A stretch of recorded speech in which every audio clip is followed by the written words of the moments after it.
Want to see behind a liberal, sensitive, enlightened facade? Want to see a champion of tolerance and equality get in touch with his inner misogynist?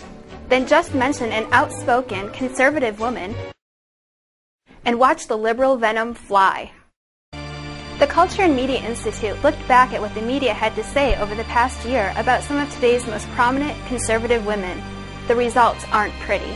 Many of the attacks on these women are the worst sort of misogyny, with a dose of violence and disgusting adolescent sex references thrown in for good measure.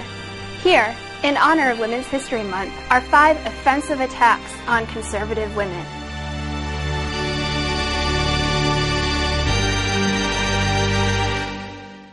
You know something's offensive when even Playboy ends up pulling it off its website.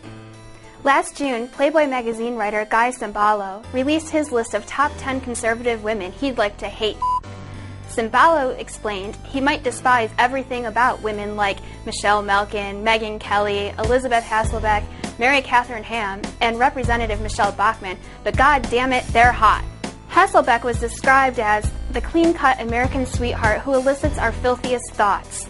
Cimballo labeled Bachmann the lusty congresswoman from the Twin Cities who's got some great twins of her own.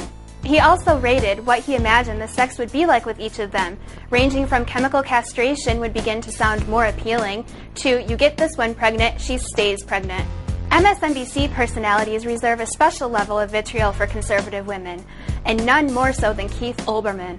On his October 13th countdown show, he said that a woman who had posted a video of children singing their praises to President Barack Obama had been threatened because of conservative commentator Michelle Malkin. She received death threats and hate-filled voicemails, all thanks to the total, mindless, morally bankrupt, knee-jerk, fascistic hatred without which Michelle Malkin would just be a big mashed-up bag of meat with lipstick on it. How charming. And Olbermann isn't the only one with a special hatred for Malkin. In a Tax Day 2009 blog post, Rolling Stone's Nat Taibbi claimed he's really enjoying this whole teabag thing.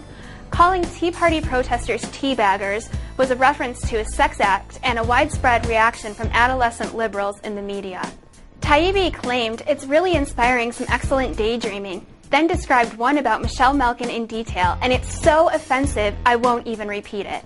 Nothing brings out liberals' inner juvenile thug like an outspoken conservative woman. Few conservative women have drawn the outright hatred of the left like Sarah Palin.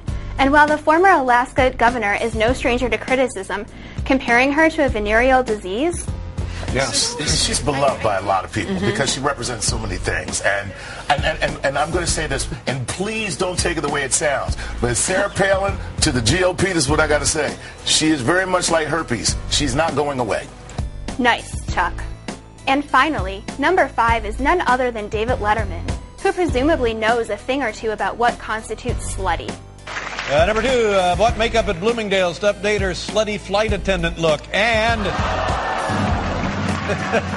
Not content to stop there, however, Letterman also went after Palin's 14-year-old daughter with an appalling joke.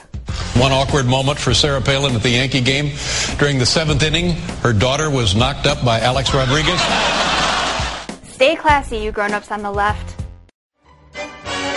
Thank heaven for little girls.